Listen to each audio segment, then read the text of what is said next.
Some dreams are nothing more than fleeting fragments of everyday life, but others open a door to the future. In 1999, an unknown illustrator in Japan published a strange little manga that quietly chronicled 15 prophetic dreams she had once seen. And one by one, those dreams began to come true. But the most terrifying part is that the final dream has not happened yet. According to the book, it is foretold to take place at exactly 5 a.m. on July 5th, 2025. So what was in that dream, and why has it haunted readers for over 2 decades? Let's uncover the mystery in today's video. So fasten your seatbelt as we dive into today's story. But first, if you like and subscribe before this video ends, they say your luck might just change.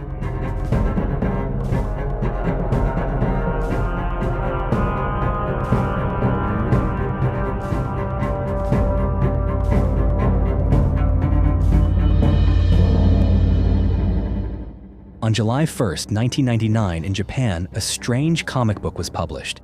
It carried a title that was simple, yet filled with quiet implication: The Future I Saw. At the time, almost no one paid it any attention. There was no reason to. It wasn't visually impressive, it wasn't created by any prominent artist, and it had received no promotion through any media channel. In fact, even if someone had happened to pick it up and flip through it, all they would have seen were a series of unusual dreams, captured in pencil sketches and accompanied by a few brief notes scribbled in the margins. It looked like nothing more than a graphic journal, a dream diary brought to life with rough drawings, sometimes chaotic, sometimes obscure, and sometimes so cryptic that the meaning was nearly impossible to grasp. And yet, more than a decade later, on March 11, 2011, Japan was shaken to its core by a catastrophic earthquake and tsunami that devastated the northeastern region of the country. Over 15,000 people were killed, tens of thousands were reported missing, and the world watched in stunned silence as images emerged of a high-tech nation swallowed by the sea. In those days of confusion and fear, a surprising discovery surfaced, sending a shockwave across Japanese online communities. Someone remembered that long-forgotten comic book, and what they found would leave the public stunned. Because 12 years earlier, in one of the dreams recorded in pencil, the artist had depicted a scene that seemed to mirror, almost exactly, the events of March 11th.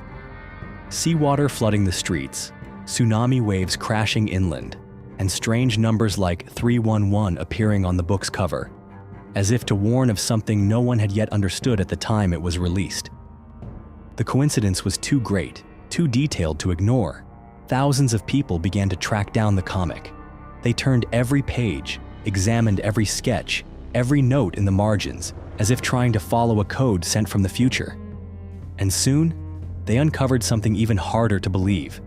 Within that book were a total of 15 prophetic dreams, and according to the reader's own tally, 12 and a half of them had already come true. When The Future I Saw unexpectedly became the center of public attention following the 2011 disaster, the first question the Japanese public wanted answered was this: who was the person behind it? And yet, as all eyes turned to the creator of the work, what they received in return was merely a brief, ambiguous name: Tatsuki. A pen name that came with no verifiable information. No one knew who she was. Even the publisher's address no longer retained any contact records for the person who had created the book. In a world where nearly all information can be traced with ease, the fact that a person could remain completely hidden for more than 2 decades made everything feel even more mysterious. As Tatsuki's name spread like a phenomenon, countless fake accounts began to appear across social media. Imposters claimed to be the real author, released new so-called prophetic dreams, and pushed public opinion into a state of chaos. Some believed this was a premeditated hoax. Others suspected that Tatsuki was not an individual at all, but an organization, or worse, a product engineered by hidden forces deliberately manipulating public belief. Then, in October of 2023, just as the fever surrounding the prophecies in the manga began to surge once more, Tatsuki suddenly returned. And she did so in this way: by re-releasing the original book, this time with full details and explanations. The book, still bearing the same title, The Future I Saw, was now no longer just a compilation of brief dreams, but had transformed into a comprehensive document of what she had witnessed, what she had written down, and what she had carried with her throughout the years. And in this return, Tatsuki revealed a few things about herself. She was born on December 2nd, 1954, in Kanagawa Prefecture, and now lives in the port city of Yokohama. Her childhood was unremarkable, much like that of millions of other Japanese children in the post-war era. She loved painting, enjoyed singing, was dreamy and sensitive. But there was one thing that very few others had. Beginning at the age of 9, she started to see dreams that were unlike those of ordinary people. In these dreams, there was an old man with silver white hair, gentle eyes, and a slow, calm voice. He would often appear beside her and tell her about things that had not yet come to pass. They would talk in dreams, walking together under the moonlight, and the old man would whisper of things she would only come to understand many years later. The first dream that truly unsettled her came in the year 1976. It was a November night when Tatsuki dreamt of a man singing beneath the bright glow of stage lights, only to suddenly collapse under that blurred and fading light. The crowd below gasped in shock, and she knew immediately who the man was. It was Freddie Mercury, the lead singer of the band Queen. In 1976, Freddie Mercury was at the peak of his career, his health vibrant, his voice echoing through stadiums across the world. To say he would die would have been no different than inviting ridicule from the public, but instead of brushing it off, Tatsuki quietly sketched the dream and carefully recorded it in her journal.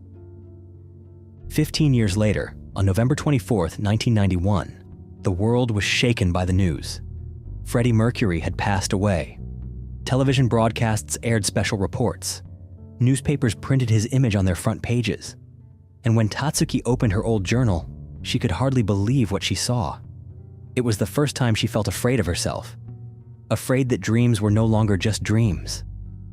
And when she turned on the TV, what sent a deeper chill down her spine was not the news of Freddie's death itself, but a piece of documentary footage, showing fans preparing to make a biographical film in his memory. In her 1976 journal, there had been a small frame, a simple drawing of a film crew shooting a scene about a deceased artist. The resemblance was disturbingly precise. Tatsuki tried to convince herself that it was all just an uncanny coincidence. But deep down, she knew. Coincidences that perfect are rarely accidental. From that point on, her dreams began to arrive more regularly, and they started to come true according to a strange pattern of time. Some would unfold 5 years later, some 10, and some exactly 15 years from the moment they were seen. She began documenting everything, leaving no detail behind: the setting, the sounds, the colors, the names, the time, and even the emotional sensations that accompanied them. Another dream occurred on August 31st, 1992. She saw herself walking down a long corridor with light pouring in through towering windows. At the end of the corridor hung a painting of a blonde woman holding a child. The word Dana was written across the canvas. And in the very next moment, there was a blinding light, the sound of metal crashing, and the cries of many people. 5 years later, on August 31st, 1997, the world was once again stunned. Princess Diana had died in a car crash in Paris. And once again, Tatsuki's journal had recorded the moment years earlier, captured in simple sketches so vivid they were haunting. From 1995 onward, the prophetic dreams became more frequent, and they began to touch on matters of far greater scale: natural disasters, earthquakes, tsunamis, and geological upheavals beyond the control of humankind. And it was because of this growing urgency that she began to draw the book that the world would one day search for again: The Future I Saw. On a winter night in 1995, Tatsuki dreamed of the old man with silver hair once again. In the dream, he led her to a strange land where the ground had split open, and the air was thick with the choking scent of stone dust. Tatsuki awoke in the middle of the night with an uncanny sense of foreboding. The next morning, she opened her journal and carefully recorded the date of the dream: January 2nd, 1995. She then sketched the scene of a devastated landscape, and beneath it wrote a single line of note: something will rupture in 15 days. And exactly 15 days later, on January 17, 1995, the Great Hanshin earthquake, also known as the Kobe earthquake, struck. Nearly 6,500 lives were lost. Tens of thousands of homes collapsed, and Japan, a country built on order and resilience, was left frighteningly exposed to the sheer force of nature. In that moment, Tatsuki no longer doubted. She could no longer convince herself that what she was seeing was mere coincidence. She believed with certainty that the future was sending her signals. With the conviction that these warnings were not meant to remain locked away within the pages of a private journal, Tatsuki began compiling the dreams she had documented over many years. And then, she officially published the manga titled The Future I Saw. But what left many people puzzled was this. Immediately after the book's release in 1999, Tatsuki disappeared once again. And perhaps the story would have ended there, had it not been for one more dream. A dream so vivid, so urgent, that it compelled her to break more than 2 decades of silence. On a July night in 2021, Tatsuki awoke with a start. Her breathing was rapid. Cold sweat clung to her forehead. She had dreamed of standing alone in a vast field of water, beneath a sky the color of ash, where no sunlight shone. The sea south of Japan began to bubble. Then, from the depths of the ocean, 2 enormous dragons emerged, twisting and writhing as though they were tearing at the Earth's crust. Then came the sound of an explosion, and then silence as the land was swallowed whole. She realized that this dream was the continuation of an older vision from 1999, but this time it was far clearer and far more violent. The repetition was impossible to ignore. She could not remain silent any longer. And so, in 2023, Tatsuki re-released her book in a more complete edition, one that included new dreams, and most importantly, a warning. A warning about a looming catastrophe that had not yet come, but was drawing ever closer. In that dream, she stood at an immense height, so high that she could see the entire expanse of the sea south of Japan spread out beneath her like a living 3-dimensional map. At first, the ocean was unnervingly calm, but within moments, massive pockets of air began to rise from the ocean floor, bubbling up like enormous cauldrons churning beneath the Earth's crust. It was the unmistakable sign of an underwater volcano on the verge of erupting. But what she could never forget, what had seared itself into her memory, was the emergence of 2 enormous dragons. They twisted beneath the water's surface, gradually forming into shape from the edges of the scene. They moved silently, coiling around the center of the rising bubbles, as if guarding something hidden beneath. And then, in an instant, a massive column of water burst from the sea, tearing through the sky and unleashing a tsunami beyond anything the human mind could imagine. Tatsuki stood frozen, unable to move, as the waves, 3 times taller than those of the 2011 disaster, came crashing toward the shore, dragging with them clouds of dust, vehicles, buildings, and millions of people. She could not remember how she breathed during that dream. All she knew was that after the wave, a new land began to rise. It surfaced slowly from the water like an ancient being waking from a slumber that had lasted for thousands of years. Wet soil churned upward, stone heaving into jagged forms, rugged, raw, and untouched. And in that moment, Tatsuki knew with certainty that this new land would connect Japan, Taiwan, Hong Kong, and the Philippines into one continuous landmass. In chaos, most people think only of endings. But in Tatsuki's dream, the end carried with it a beginning. A new chapter, one that humanity neither expected nor prepared for, yet could not refuse. And what made the dream all the more chilling was this. Tatsuki had seen the exact date it would happen. It was written clearly, 5 a.m. July 5th, 2025. Perhaps she understood that many would doubt her, that some would laugh, dismissing it as superstition.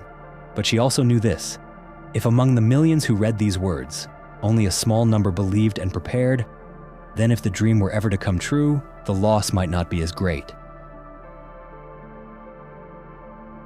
To some, Tatsuki's dream was nothing more than an expression of excessive anxiety. But to those who had followed her chain of predictions since the 1970s, they understood one thing clearly. What Tatsuki saw in her dreams should not be dismissed lightly.